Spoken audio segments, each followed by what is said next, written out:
নমস্কার বন্ধু, সকল বন্ধুদের জানাই আমার চ্যানেলে স্বাগত। আপনারা দেখছেন হেল্পটেক বাংলা। আজ আমি 100 দিনের কাজের ব্যাপারে একটি গুরুত্বপূর্ণ ইনফরমেশন আপনাদের সঙ্গে শেয়ার করতে চলেছি। অবশ্যই ভিডিওটি আপনারা শেষ অবধি দেখতে থাকুন।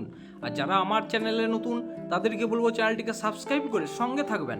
আর যারা সাবস্ক্রাইব করেছেন তাদেরকে অসংখ্য অসংখ্য ধন্যবাদ। তো আপনারা জানেন হাইকোর্ট কিন্তু রায় দিয়েছিল 1 আগস্ট থেকে 100 দিনের কাজ বাংলায় কিন্তু চালু করতে হবে।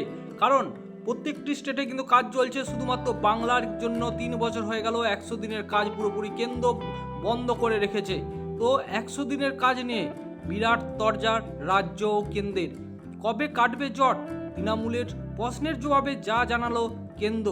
100 দিনের কাজ ও আবাস যোজনার বকেয়া নিয়ে কেন্দ্র ও রাজ্যের মধ্যে সংঘাত আবারও তুঙ্গে।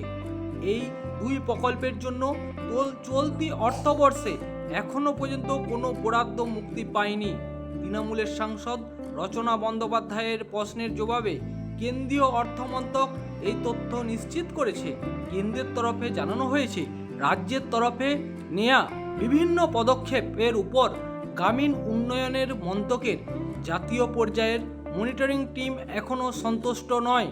এই কারণে 2022 সালের 9 মার্চ থেকে 100 দিনের কাজের 2022-23 অর্থবর্ষ থেকে আবাস যোজনার টাকা আটকে আছে।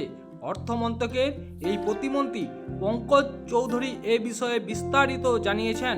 উল্লেখ্য, এর আগে শীতকালীন অধিবেশনে অর্থমন্ত্রী নির্মলা সীতারমণ জানিয়েছিলেন, রাজ্যের পাঠানো অ্যাকশন টেকেন রিপোর্ট যাচাই করে দেখেছে গ্রামোন্নয়ন মন্ত্রক। সেই রিপোর্টের ভিত্তিতে টাকা মঞ্জুর করা হবে। হাইকোর্টের নির্দেশের পরিপ্রেক্ষিতে কেন্দ্র এই বিষয়টি আদালতকে জানাবে বলে মন্ত্রক সূত্রের খবর।